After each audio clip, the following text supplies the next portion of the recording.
স্বাস্থ্য মন্ত্রণালয়ে আমাদের মাননীয় প্রধানমন্ত্রীর ইচ্ছার অনুযায়ী আমাদের প্রথম চিন্তা এটাকে দুর্নীতিমুক্ত করা।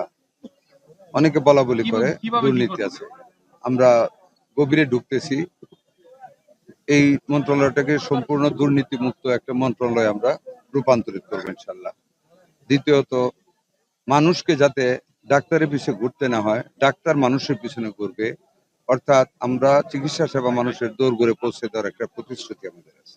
এটা আমরা করবো। দুর্নীতিমুক্ত ভাবে মন্ত্রণালয়কে গড়ে তোলা এবং সিন্ডিকেট মুক্ত একটি স্বাস্থ্য মন্ত্রণালয় গড়ে তোলা আমাদের প্রধান লক্ষ্য, এবং এর মাধ্যমে জনগণের ভোট দৌড়ে আমরা যে সেবাটা, চিকিৎসা সেবা আমরা পৌঁছে দেওয়া বদ্ধপরিকর।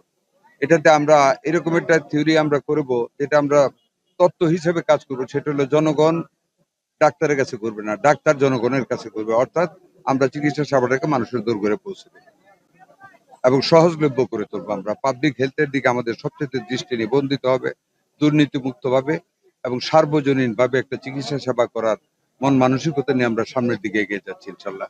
এবং আমরা আশা করি আমাদের বর্তমান প্রধানমন্ত্রীর নেতৃত্বে আমরা সেটা সম্পূর্ণরূপে কামিয়াব হবো। আমি তো অবশ্যই আমার নির্বাচনী এলাকা নিয়ে আমার পরিকল্পনা থাকবে। আমি এই এলাকার জন্য মানুষের ভালোবাসা নিয়ে, আদর নিয়ে, স্নেহ নিয়ে আমি নির্বাচিত হয়েছি, এখানে থাকবে।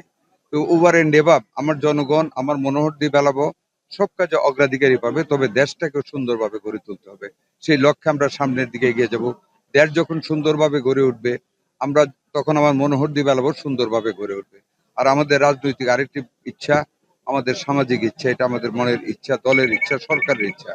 যারা আমাদেরকে ভোট দিয়েছে তাদের প্রতি আমাদের যেমন দায় রয়েছে, যারা আমাদেরকে ভোট দেয় নাই তাদের প্রতি সমভাবে আমাদের দায় রয়েছে।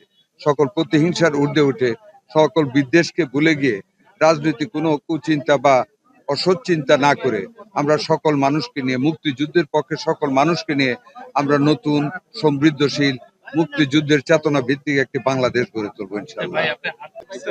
একটা মেডিকেল কলেজ নরসিংদী করার একটা চিন্তা আছে, গতকাল আলাপ করেছি, আপনারা দোয়া করবেন। বাংলাদেশে আরো যেখানে যেখানে দরকার হবে সবখানে করা হবে, নরসিংদীতেও করা হবে।